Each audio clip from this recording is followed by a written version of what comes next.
Mattie McAlister had a quick silver tongue and Scottish brogue that delighted the ear. Her face intrigued the artist in Gordon. Features that announced a strong-willed and seasoned individual. It wasn't even an attractive face, but nevertheless, it would weather the years better than the run-of-the-mill pretty ones.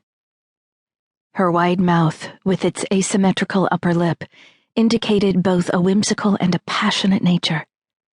The way she didn't turn her head toward you, but rather let her eyes seek you out, said something else about her nature, a confidence in her own self-will. Yet a certain wariness, too. Yes, she was without a doubt an interesting person, oddly proud, a wild creature. Initially, Gordon had thought her only a little above the savages with whom she had lived for so many years, a heathen, lacking in the rudiments of social graces. Now he was figuring out that it wasn't that she was lacking in the civilities, merely that she chose not to utilize them.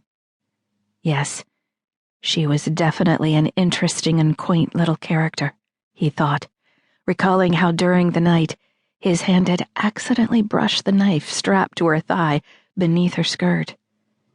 Thinking about that knife reminded him of the finger bone she was said to carry in her leather pouch. He'd wager his best work, coal miner's kid, that finger bone didn't belong to a gambler who cheated her, or a gent who'd gotten too familiar. Nope. If that finger bone didn't belong to Nantes, he'd ride a Pittsburgh trolley buck naked. That is, if the finger existed at all. He continued to hold the woman now, her back against his chest, even though the sun had already crested the Sierra Madres a good 30 minutes ago. He could say he held her because the bed sagged so badly that the two of them had perforce rolled together. But there were other, more compelling reasons why he held her. Even that tiny pinpoint of lamplight was not enough, would never be enough. So he held her as a talisman against the dread of darkness. Do we see our mates as talismans against our fears, he wondered. And he held her even though he continued to find her uncouth. Well, refinement wasn't everything. Or was it? In his soul of souls, he knew he was repulsed by her because she represented to him all that he had been. And there was in the dark spot of his soul a fear that he could become that again.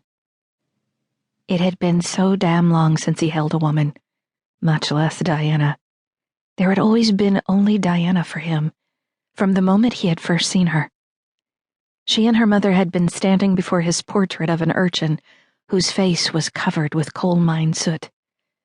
Diana's expression had been one of bemusement, her mother's one of critical study. It had been a gallery show.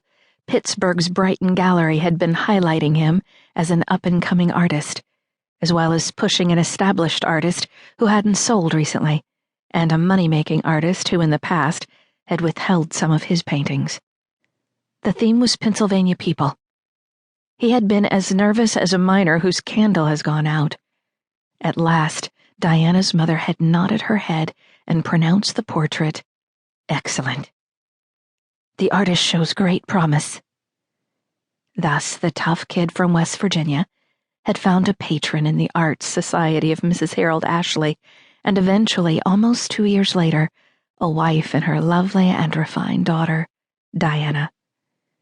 In his arms, Mattie stirred.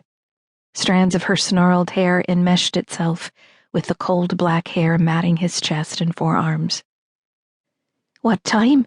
Dios muere, I overslept. She half turned to disengage herself from his embrace.